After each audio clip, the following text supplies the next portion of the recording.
अस्सलामुअलैकुम व्यूवर, कैसे उम्मीद करता हूँ आप ठीक होंगे और आपके बर्ड भी खैर वाफियत से होंगे। अच्छा जी, आज की वीडियो का जो टॉपिक है वो है डेड एंड शेल।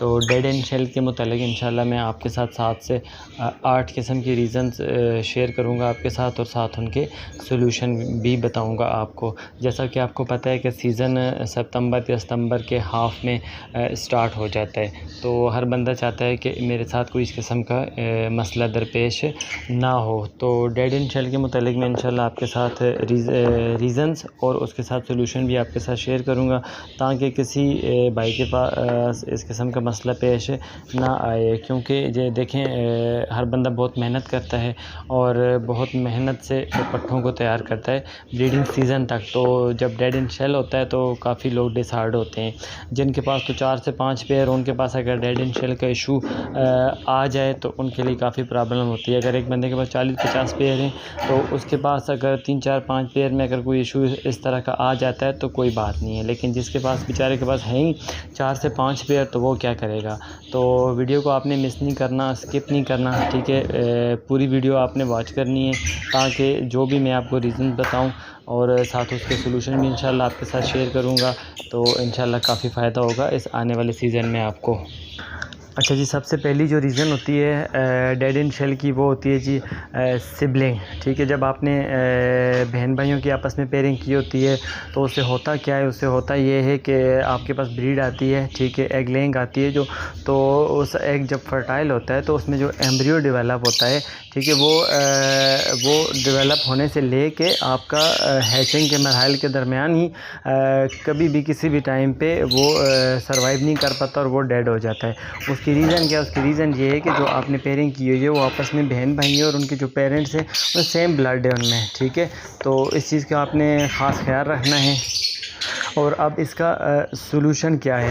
इसका सोल्यूशन ये है कि आपने जब भी पेयरिंग करनी है वो आपकी सिबलिंग नहीं होनी चाहिए, आपस में बहन भाई नहीं होने चाहिए। जो आपने घर में पट्ठे तैयार किए हैं उनका तो चले आपको आइडिया होगा, लेकिन आप जब बाहर से बर्ड परचेज़ करते हैं तो जब आप पे करते हैं, आपका राइट है कि आप अगले बंदे से पूछें कि भाई आप जो मुझे पेयर दे रहे हो वो different male female different parents हैं या एक ही पेरेंट्स से हैं। तो इस चीज़ का आपने बहुत ख्याल रखना है कि आपका जो भी पेयर है वो सिबलिंग ना हो, ठीक है। बहन भाइयों की आपकी पेयरिंग नहीं होनी चाहिए, आपका पेयर जो होना चाहिए वो डिफरेंट पेरेंट्स का होना चाहिए।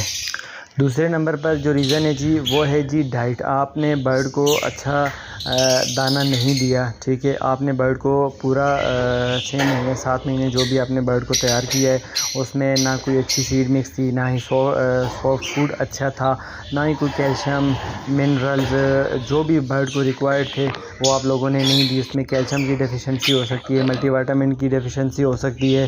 तो जो आपने बर्ड को रिक्वायर्ड चीज़ें थी वो आपने बर्ड को नहीं दी, जिसकी वजह से ये होता है कि जब आपके अंडे फर्टाइल होते हैं तो वो एम्ब्रियो जो होता है एग के अंदर वो इस कदर वीक होता है कि वो इस पूरे जो सर्कल होता है फर्टिलिटी से लेके हैचिंग तक वो सर्वाइव ही नहीं कर पाता, क्योंकि आपने बर्ड को उसकी ज़रूरत के मुताबिक डाइट दी ही नहीं है, तो वो क्या डिलीवर करेगा। तो इसका सोल्यूशन ये है कि अपने बर्ड को अच्छी साफ़ सुथरी सीड मिक्स दें, सबसे पहली बात, ठीक है। और उसमें जो कनेरी होती है उसकी क्वांटिटी आप ज़्यादा रखें, उसमें बहुत ज़्यादा प्रोटीन होती है, ठीक है। इसके अलावा अपने बर्ड को अच्छा सॉफ्ट फूड डालें आप, ठीक है। उसके साथ साथ आप बर्ड्स को कैल्शियम विटामिन मिनरल जो भी बर्ड की ज़रूरत है वो आप ज़रूर दें, ठीक है। इन सब करने के बावजूद भी हम बर्ड की वो रिक्वायरमेंट पूरी नहीं कर सकते, तो आपको चाहिए कि इन चीज़ों के साथ साथ आप बर्ड्स से रिलेटेड जो प्रोडक्ट्स बनाई गई हैं, जैसा कि आपकी वीटा फार्म की प्रोडक्ट्स हैं या आपकी वर्सेल लागा है,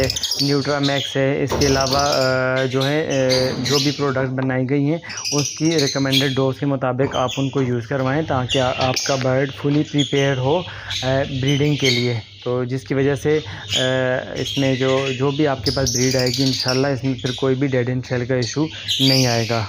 अच्छा, तीसरे नंबर पर आ जाती है जी ह्यूमिडिटी जो आइडियल होनी चाहिए वो आपकी होनी चाहिए 40 से 70, 65 या 70 इसके दरमियान आपकी ह्यूमिडिटी होनी चाहिए। अगर इससे लो होगी तब भी आपके एग डेड एंड शेल में जाएंगे, अगर 70 से अबव है तब भी आपके एग डेड एंड शेल में जाएंगे। तो अच्छा, इसका सोल्यूशन क्या है? अगर आपकी ह्यूमिडिटी 40 से नीचे आ जाती है तो आप अपने शेड में फ़र्श में पानी फेंक सकते हैं, उससे ये होगा आपकी ह्यूमिडिटी ऊपर चली जाएगी। अगर 70 से अबव हो गई है तो आप कोशिश करें आप एग्जॉस्ट फ़ैन चला दें, कोई भी पेडिस्टल फ़ैन यूज़ कर लें, ठीक है। ब्रैकेट फ़ैन अगर आपकी शेड में लगा हुआ है तो वो आप चला लें, तो इंशाल्लाह आपकी ह्यूमिडिटी जो होगी वो जो ज़्यादा हुई होगी वो 70 या 70 से नीचे आ जाएगी।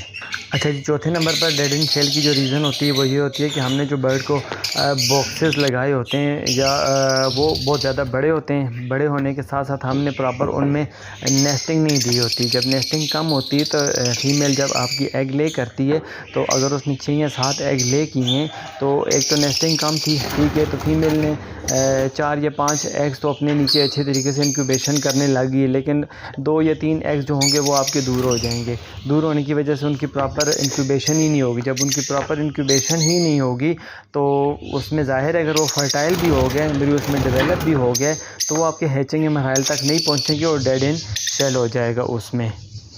तो इसका सोल्यूशन क्या है? आपने कोशिश करनी है ना तो बहुत ज़्यादा आपके बड़े बॉक्सेस हों और ना ही बहुत ज़्यादा छोटे हों, और कोशिश किया करें कि अपने बर्ड को प्रॉपर नेस्टिंग रख के दिया करें और कुछ नेस्टिंग ब्रीडिंग केज में डाल दिया करें। उससे ये होता है कि बर्ड नेचुरली नेस्टिंग लेकर जाता है और अपनी मर्ज़ी से एक अच्छा ज़बरदस्त घोंसला तैयार करता है।